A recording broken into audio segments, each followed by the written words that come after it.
Hi viewers, welcome to Telugubadi YouTube channel. సాధారణంగా ఇద్దరి మధ్యలో మధ్యవర్తిగా ఉండి వారి మధ్య వ్యవహారాలు నడిపేవారిని బ్రోకర్ లేదా మీడియేటర్ అని అంటాం. సేమ్ అలాగే మనకు స్టాక్ ఎక్స్చేంజ్కి మధ్య ఉంటూ మనం ఫలానా ప్రైస్ దగ్గర షేర్ కొనాలి అనే ఆర్డర్ ఇచ్చిన వెంటనే ఆ ఆర్డర్ని ఎక్స్చేంజ్కి పంపడం, అలాగే ఫలానా ప్రైస్ దగ్గర షేర్ని అమ్మేయాలి అనగానే ఆ కరెంట్ ప్రైస్ దగ్గర ఆ ఆర్డర్ని అమ్మడం, అంతేకాకుండా మన డీమ్యాట్ ట్రేడింగ్ అకౌంట్లు మెయింటైన్ చేయడం వంటివి చేయడానికి ఈ స్టాక్ మార్కెట్లో కూడా బ్రోకరేజెస్ అనేవి ఉంటాయి. మనం ఏదో ఒక బ్రోకరేజెస్ ద్వారా మాత్రమే ఈ షేర్లను కొనడం కానీ అమ్మడం కానీ చేయగలం. ఆన్లైన్లో ట్రేడింగ్ చేయాలనుకునే వారికి చాలా వెబ్సైట్లు ఈ బ్రోకరేజెస్ సర్వీస్ని అందిస్తున్నాయి. అయితే వీళ్ళు మీడియేటర్గా పనిచేసినందుకు గాను మనం ఇన్వెస్ట్ చేసే అమౌంట్ని బట్టి, అలాగే మనం ట్రేడింగ్ చేసే సెక్షన్ బట్టి కొంత ఛార్జ్ని పే చేయవలసి ఉంటుంది. కొన్ని బ్రోకరేజెస్లు ఈ ట్రాన్సాక్షన్ చేసినందుకు గాను చాలా ఎక్కువ మొత్తంలో ఛార్జెస్ తీసుకుంటాయి. అటువంటప్పుడు మనకు ఎంత లాభం వచ్చినా సరే చాలా వరకు ఈ బ్రోకరేజెస్ ఛార్జెస్ కిందే పోతూ ఉంటాయి. కాబట్టి మనం స్టాక్ మార్కెట్లో ఇన్వెస్ట్ చేయాలనుకున్నప్పుడు సరైన బ్రోకరేజెస్ని ఎంచుకోవడం ఎంతో ముఖ్యం. సాధారణంగా ఈ బ్రోకరేజెస్లో రెండు రకాలు ఉంటాయి. ఒకటి ఫుల్ సర్వీస్ బ్రోకర్, రెండు డిస్కౌంట్ బ్రోకర్. ఇప్పుడు ఈ రెండింటి గురించి వివరంగా తెలుసుకుందాం. ముందుగా ఫుల్ సర్వీస్ బ్రోకర్. ఈ ఫుల్ సర్వీస్ బ్రోకరేజెస్లో కేవలం మనం షేర్లను కొనడం అమ్మడం మాత్రమే కాకుండా పర్సనల్ అడ్వైస్ చేయడం, retirement plan, tax saving tips అందించడం వంటి సదుపాయాలను కూడా కల్పిస్తాయి. అలాగే ఎప్పటికప్పుడు మన పోర్ట్ఫోలియోకి సంబంధించిన అప్డేట్స్ని మనకి తెలియజేస్తూ ఉంటాయి.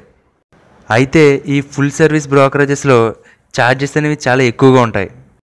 మనం ఇన్వెస్ట్ చేసే అమౌంట్లో దాదాపు 0.5% నుండి 0.9% వరకు ఇవి ఛార్జెస్గా తీసుకుంటూ ఉంటాయి.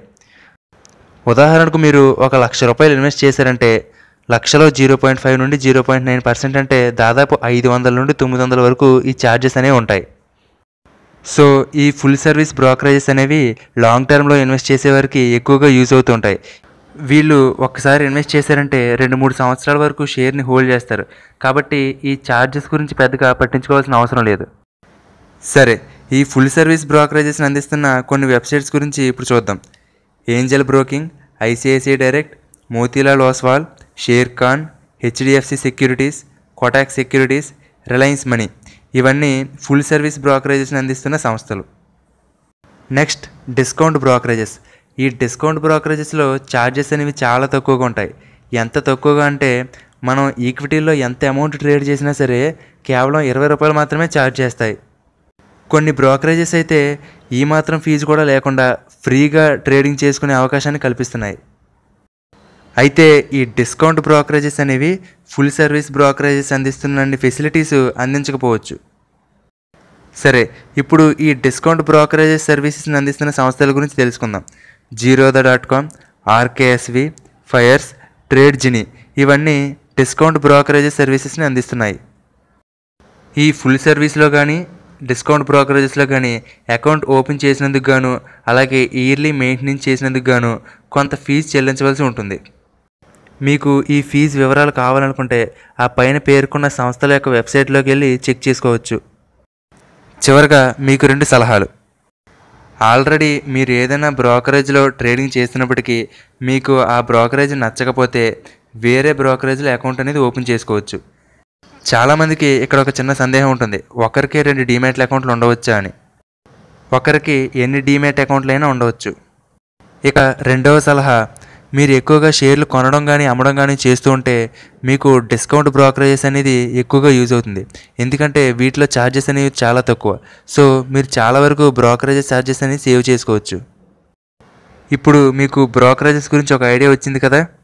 ఆన్లైన్లో ఆయా సంస్థల వెబ్సైట్లలోకి వెళ్ళి ఛార్జెస్, ఫీజు వివరాలను పరిశీలించి మీకు ఏదైతే అనుకూలంగా ఉందో చూసుకుని అకౌంట్ ఓపెన్ చేసుకోండి.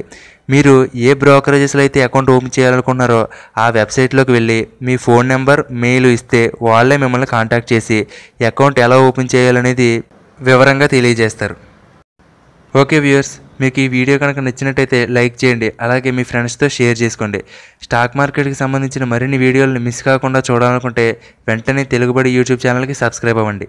అలాగే మీకు ఏమైనా సందేహాలు కానీ సూచనలు కానీ ఉంటే క్రింద ఉన్న కామెంట్ బాక్స్లో పోస్ట్ చేయండి. Thank you.